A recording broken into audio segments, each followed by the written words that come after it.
தந்தாய். ஒவ்வொரு பலியிலும் உயிர் தியாகம் என்றும் செய்கின்றாய். ஒரு முறைதான் கொல்கொதாவில் உன்னையே தந்தாய். ஒவ்வொரு பலியிலும் உயிர் தியாகம் என்றும் செய்கின்றாய். ஓருயிரும் ஓருணர்வும் ஆக விளைகின்றேன். ஓருயிரும் ஓர் உணர்வும் ஆக விளைகின்றேன். ஒன்றாய் கலந்திட உள்ளம் மகிழ்வேன். எழுந்து வாராயோ, எழுந்து வாராயோ. மாறும் மாறும் இயேசுவே, எழுந்து வாரும் இயேசுவே. மாறும் மாறும் இயேசுவே, எழுந்து வாரும் இயேசுவே. யோவான் எழுதிய நற்செய்தி 17வது அதிகாரம் 11 முதல் உள்ள இறை வார்த்தைகள்.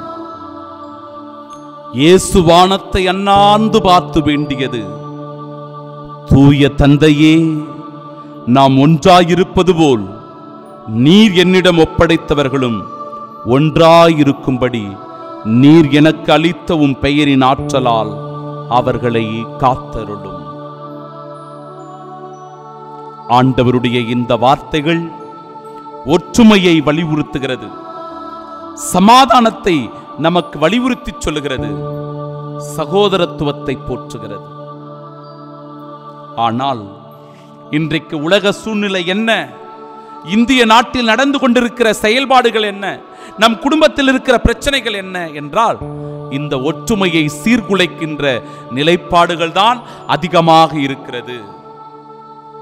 குடும்பத்தில் கணவன் மனைவி இடையே சண்டை சச்சரவுகள், பெற்றோருக்கும் பிள்ளைகளுக்கும் இடையே முரண்பாடுகள். இதனால் குடும்பம் இன்றைக்கு பிரிந்து போயிருக்கிறது. குடும்பத்தில் நிம்மதி இல்லை, குடும்பத்தில் சந்தோஷம் இல்லை, குடும்பத்தில் மன நிறைவு கிடையாது.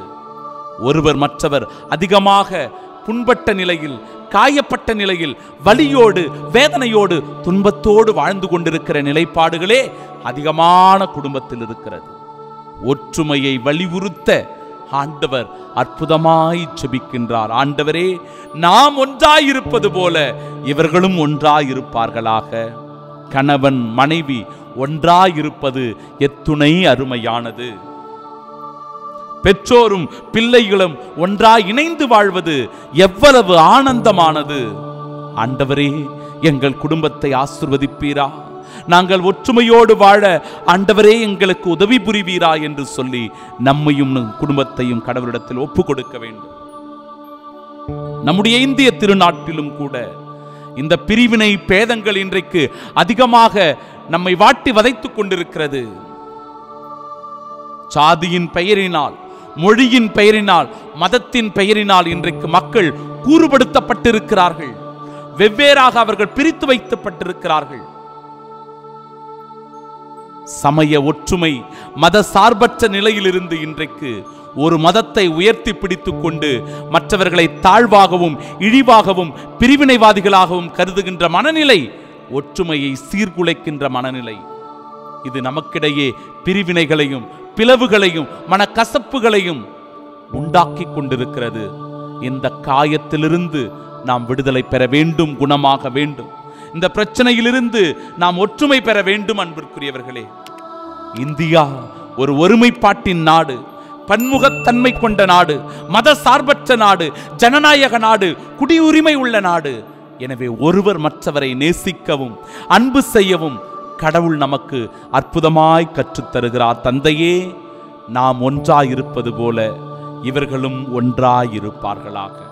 அப்படிப்பட்ட ஒற்றுமையோடு, சகோதரத்துவத்தோடு, சமத்துவத்தோடு நாம் வாழும்போது கிறிஸ்துவின் அன்பை நாம் உணர்கின்றோம், நம் வாழ்வில் அனுபவிக்கின்றோம்.